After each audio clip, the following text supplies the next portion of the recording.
Hey everyone, this is London Bridge Bricks. In my 6th in the series of PoPPin Polybags, I'll be taking a look at set number 30420, Harry Potter and the Hedwig Owl Delivery. Now this set came out earlier this year, has 31 pieces, 1 minifigure and retails for roughly £5 here in the UK, but can also be picked up currently as a free gift with purchase. Anyway, that's the brief. Let's go take a closer look.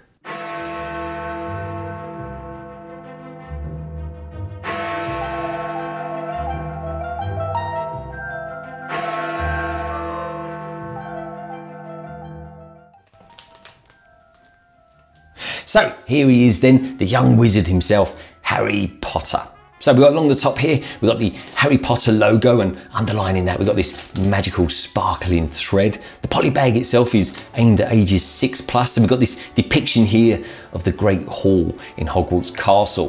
Then we've got young Hedwig there, he's delivering the infamous Nimbus 2000 broomstick to Harry. And Harry, well, Harry looks like he's having a wonderful time, doesn't he? There's this lavish banquet there in the Great Hall. Now just down here, we've got this Wizarding World logo, which looks quite nice. And around the back, well, there's nothing going on there at all, is there? We've got the Warner Brothers logo and the Wizarding World logo there as well. But anyway, that's the outside. I think it's time to use the Poppinus Opinus magical spell and see what's on the inside.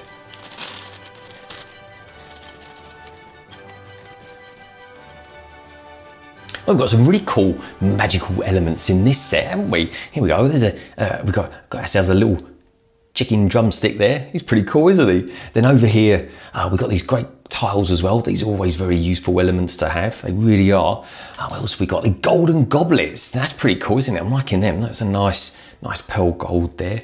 And of course, over here we've got Hedwig as well. But we'll take a closer look at him in just a tick. Let's take a look at the instruction manual, doesn't it? It looks like they've used some sort of a tiny magical spell on this one, doesn't they? Oh, I'm loving these. They're so tiny, they really are. So Harry himself, not much to put together there. And here we have the banquet table as well. So this is where we want to get to just after this brief speed build.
So my first impressions then, I've got to say, I really like it. I think it looks pretty cool. But first of all, let's take a look at young Harry himself.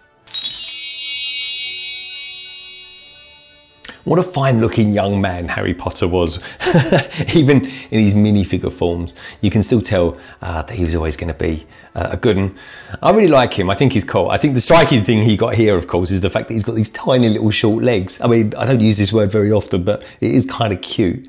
Now, what I will say is I'm really liking the magical wand that he comes with. You get a couple of those as well, actually, which is kind of useful because I'd imagine quite a lot of people lose these. And let me know in the comments below if you do, because I know I've lost a few of them because they're so thin and small. But anyway, back to Harry. So Harry Potter.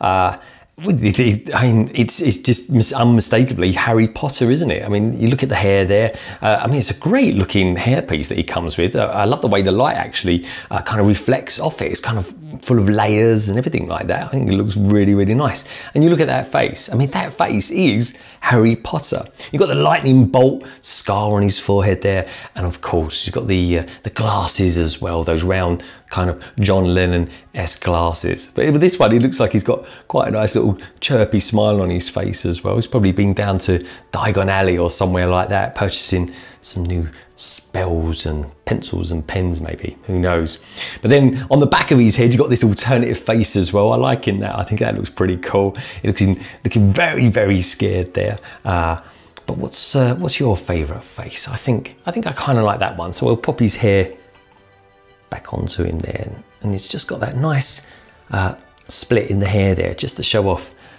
that infamous scar of his. Going down onto his torso, yeah, we've got some fine prints going on there. He's wearing his gold and red colours of the Gryffindor uniform, and the grey jumper there looks pretty smart with the white shirt and the yellow and red tie. And then of course down below here, just along the bottom piece, just along there, you've got that nice stitching there of the yellow and gold as well. Let's push him round. Here you go. And that line, or those lines I should say, they continue around the back as well, when you've got a couple of prints there, just kind of showing some fold in there and some creases in his torso. Back of the legs, well, there's not too much going on there. They're just plain black short legs, really, going around to the side. There's no printing on the side of the arms, which is a bit of a shame, but not to be too unexpected from a polybag. I wonder if there is actually any polybags that have even been made that have got printing on the arms. If you know that, let me know in the comments below. But the side of legs as well, there's no printing going on there. And if I just bring his arms down to his sides like so, and you'll see that there's no printing on the front as well.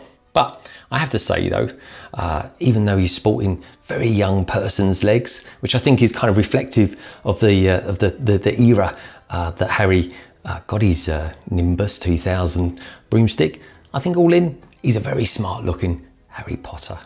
So after him then, let's take a closer look at Hedwig, shall we? Like I say, this is the first Hedwig I've actually ever got. I think he looks absolutely awesome.